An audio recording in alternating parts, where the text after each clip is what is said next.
Hello, welcome back momo mamma's vibes channel. আজকে তোমাদের আমি একটা নতুন জিনিস ট্রাই করছি। আমি কড়াইশুটির ঘুগনি করে দেখাচ্ছি। কেমন? যেহেতু শীতের সময় এখন ফ্রেশ ফ্রেশ কড়াইশুটি, ধনেপাতা সমস্ত কিছু ভেজিটেবল ফ্রেশই পাওয়া যায়। তো কড়াইশুটির কচুরি তো আমরা সচরাচর খেয়েই থাকি। আজকে আমি দেখাবো কড়াইশুটির ঘুগনি করে। আমি নিয়ে নিয়েছি ফ্রেশ কড়াইশুটি, ভালো করে ধুয়ে জল ঝরিয়ে রাখা আছে।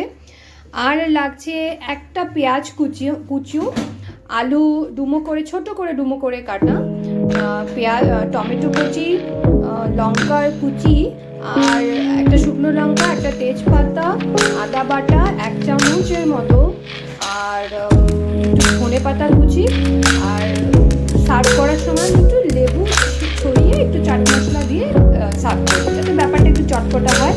আর আমাদের লাগছে চিনি, সেটা স্বাদ অনুসারে, নুন, পরিমাণ মতো নুন, হলুদ গুঁড়ো, জিরে গুঁড়ো এবং ধনে গুঁড়ো।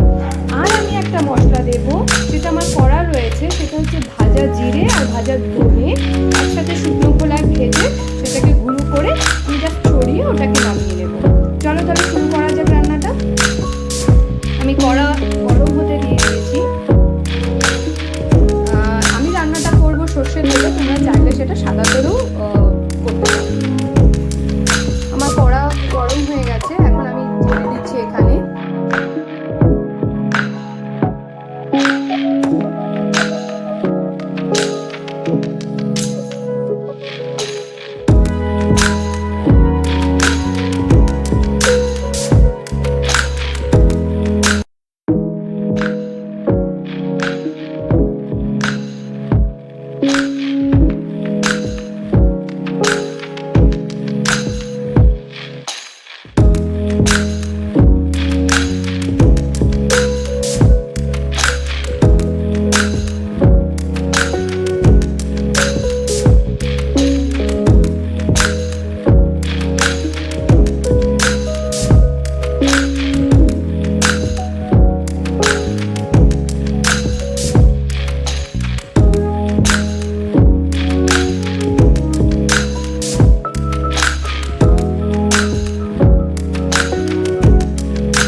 কিন্তু মুড়ির সাথেও তুমি সন্ধ্যেবেলা জমিয়ে খেতে পারো।